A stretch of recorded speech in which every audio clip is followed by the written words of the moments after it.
Okay, so this is part 4 of L.F.5, the ship that scared the world. Yeah, I remember reading about that as a cadet.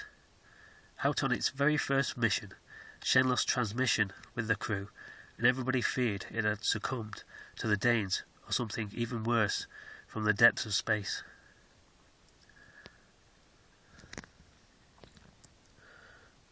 When Paul gathered enough courage to fly again, it was found in a corner of space, fully functional and not looking a day older from its initial takeoff. Only one thing was missing, the crew. Not even a strand of their fur was found on the entire ship.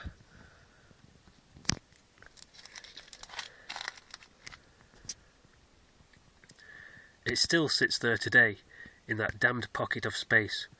Paul, the Danes, nobody has ever gone near it.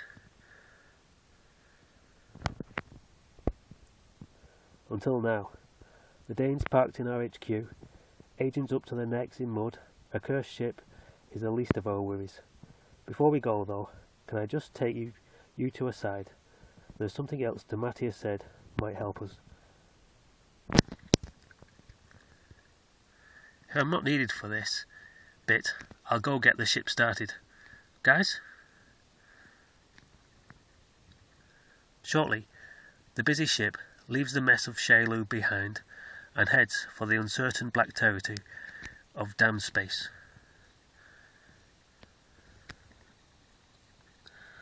Following the legend of the ship that scared the world, the pleasure park carriage reaches the fabled craft, still floating in the most lifeless of all space.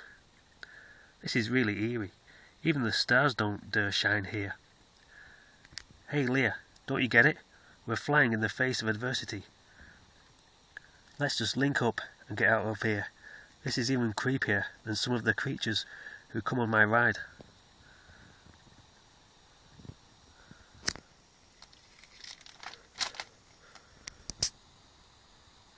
The two ships line up until a compatible porthole is found, allowing the crew to enter the ghost ship. Half of me is relieved to have at last found a workable port ship, while the other half just wants to leave. All of me just wants to skedaddle.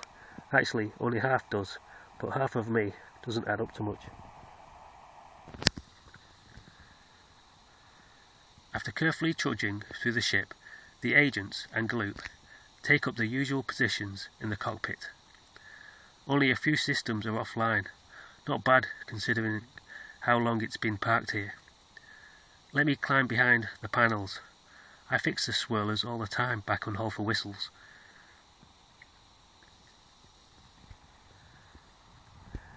Alright, but anything could have mutated and grown into a dangerous organism back there. Please, when you've cleaned up after a dueling kid with motion sickness, you can take anything.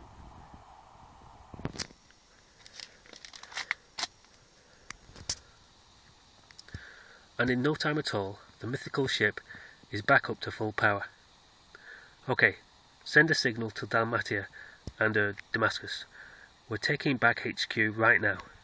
I don't want the Danes getting too comfortable in our chairs. Hang on, Leah. What was that for? I don't want anyone taking the ship for a joyride. I use it when any of the kids break formation and try to make a run for it. And what do the parents think?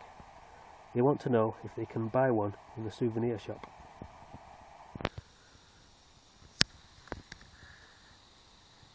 And so the ship heads back to Poor HQ, 300 years after the start of its mission time.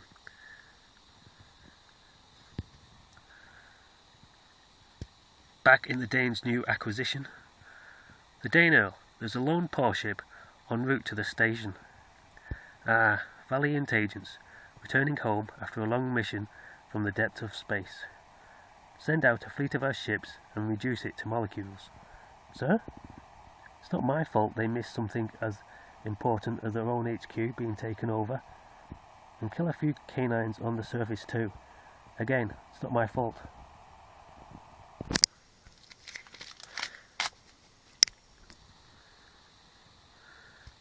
As Dane pilots are scrambled, Leah and her crew take up position. Okay, here we are at the exact coordinates Damati has said would trigger our secret weapon. Switching to squat mode. If we get through today, the first thing I'm going to do is get Sam to rename that. As expected, the Danes have launched an attack squad at us, and unexpectedly, but foreseeable nonetheless, no rip in space. Is it too late to think Damati has gone down the same path as Roos? We've been targeted by the ships and the station.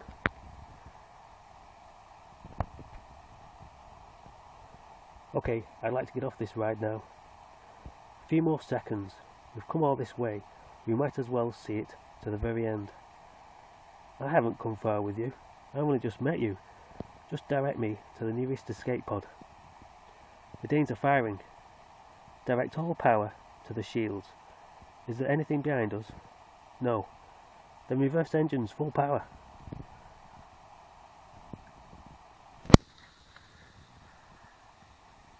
The ship starts to get pounded by familiar laser fire until the crew can't even see out of the cockpit. Strange. I always thought I'd never be alive long enough to see something like that. Well, this shoots one of Damati's theories down in flames, literally as it happens. Alright, let's get out of... Wait, Leah, it's happening.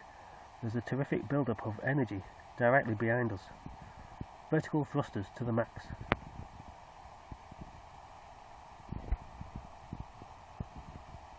The ship gains altitude, going up and over the enemy fleet, while they, blinded by the unnatural cosmic flare, are eagerly swallowed up by the dimensional tear.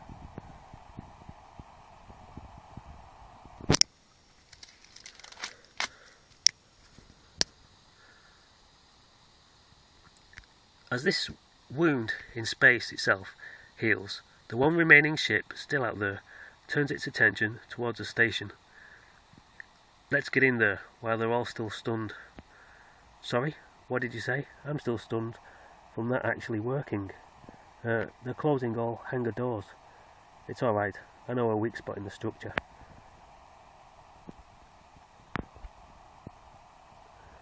The ship charges full speed straight for the side of the station. Wouldn't a burst of laser fire be helpful at this point? You're right, Galoop. We could probably use some. At last, some of my advice finally being taken. Okay, we'll have to leave it there. Carry this on in part 5. See you all on that one.